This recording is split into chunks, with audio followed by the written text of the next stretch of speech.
Hey there, welcome to Fox Sports Inside Fantasy, brought to you by Burger King. I'm Jill Arrington here with our fantasy guru, Mike Harmon. And Mike, a Thursday night game, a matchup you don't want to miss. The Saints and the Falcons. The one you were looking at before the season started going, yeah, week 12, look at that, prime time. Seriously, I am so shocked by the Falcons' fall. But tell me who to start this week, because you got to start someone. Can I just say Drew Brees, be right and move on? Yeah, It's the Atlanta secondary. Look, we're going to go to Pierre Thomas. You're looking at 6 straight games with at least 80 total yards, 84 this past week, kind of slugging it out against San Francisco. Had the 2-touchdown game against the Cowboys, and he's been active in the passing game. So we like that here. Going up against Atlanta, as you so eloquently put it, a sinking team that everybody just shaking their head wondering how far the depths are here. Home date, you wonder, can they rally one last time?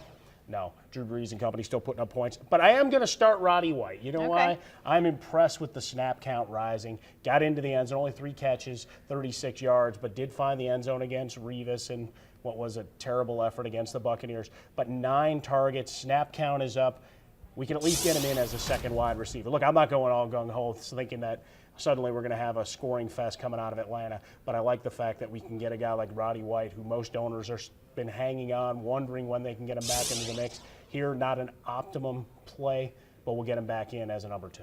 Okay, what about the guys that owners should definitely stay away from and leave on their bench Thursday? I'm going to go to Roddy White's teammates, and, well, it's kind of a chalk kind of move at this point. But you're looking at Steven Jackson, who's been grossly ineffective. 41 yards, 11 carries going up against Tampa. Had a couple of catches for 24 yards, get you to 65 total yards. Not what enough. You drafted as a top 10 back coming into the year. And you see as games go on, they start mixing in the secondary and tertiary back as the game goes on. And you're not really seeing much push from that offensive line up front. Likewise, quarterback Matt Ryan. Oh, no, you're sending me to the waiver wire. One of those top 5 guys that coming into the year, and it's just been an absolutely abysmal thing. You've got Tony Gonzalez banged up, had to come off the field a couple times. We got White back, which is great, but Julio Jones is gone. Harry Douglas has been banged up a little bit.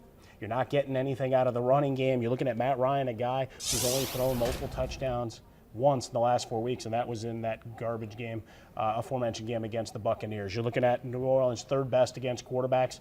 No thanks. Matty Ice, totally melted. It's a final. Killing me. All right, finally, give us a guy at fantasy owners could get excited about, maybe a sleeper for Thursday. Well, we're going to go to Kenny Stills, and it's one of those roll of the dice, and we look at the New Orleans offense. This is a guy that popped onto the radar with a couple of big, long receptions. You always fear Robert Meacham or some of the other secondary guys getting into the mix, but Stills, a deep ball threat that they're trying to roll up, and you look at the Atlanta pass defense, just absolutely sieve-like week in, week out. You're looking at 14 touchdowns, over 1,800 total yards by receivers thus far against this defense. I like my chances for another big day from Drew Brees. All right, sounds good. That's going to do it for our Fox Sports Inside Fantasy, Don't brought be to you by depressed for Burger them. King.